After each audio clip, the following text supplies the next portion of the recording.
Konnichiwa guys! So, welcome back to the Philippine Vlog. So, ayan yung time na nagbakasyon kami sa Pilipinas and breakfast tayo. So, napakasarap talaga ng breakfast dito sa Pilipinas. Yung the usual na breakfast. Yan, meron tayong ham, itlog, ay maling ata yun. Tsaka, yung nirequest ko nga na saging na saba. At meron pa nga sila ditong pa-boneless bangus. At ayan yung mga namimiss ko talaga guys kasi wala niyan sa Japan. Lalo na yung saging na saba na yan. And yan na nga, after kong kumain ng saging na saba, tinikman ko na rin yung kanilang boneless bangus. Sobrang sarap din kasi sobrang fresh niya. And ayan na nga, umupo na sa tabi ko ang aking papa and kakain na kami buong pamilya.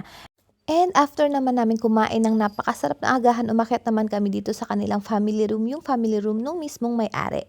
So, ayan, after nyan is, ayan na, gagawin na natin yung ating activity. Mag-ano kami, magbo-boating kami, guys. Tapos, syempre, kailangan mag-ano muna tayo, life vest, ayan.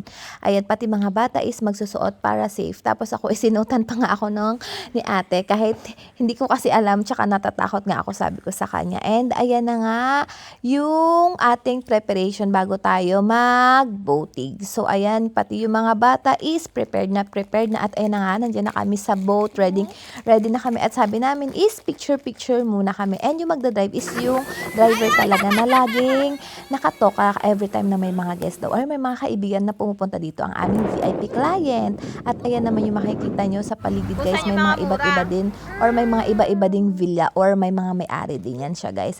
And ayan, pumunta kami sa Karatig na villa. So, may titingnan lang kami dito. And after nyan is, meron ding mga available na swan boat. Pero hindi na kami sasakay guys kasi meron nga kaming sarili or merong pinahiram sa amin na sariling boat.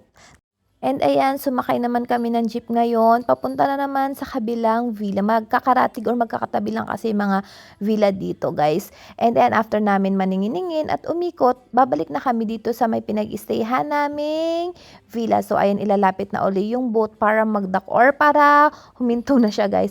Pero after nyan, guys, naglaro muna yung mga bata dito sa maliit nilang duyanan. Tama ba yung term ko, guys? So, ayan, laro muna kasi mahangin dito, guys.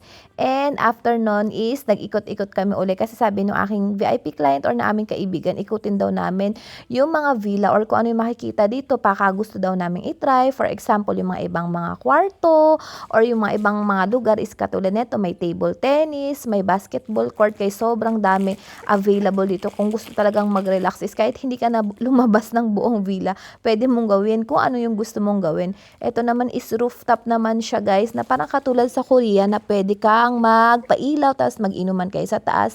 And sa rooftop, makikita nyo din yung buong kabuuan ng lake. And ito nga, meron din sila ditong available na pool na parang heated pool siya guys. And after niya, napagod kami guys and nagpa-deliver kami ng Jollibee again and again guys.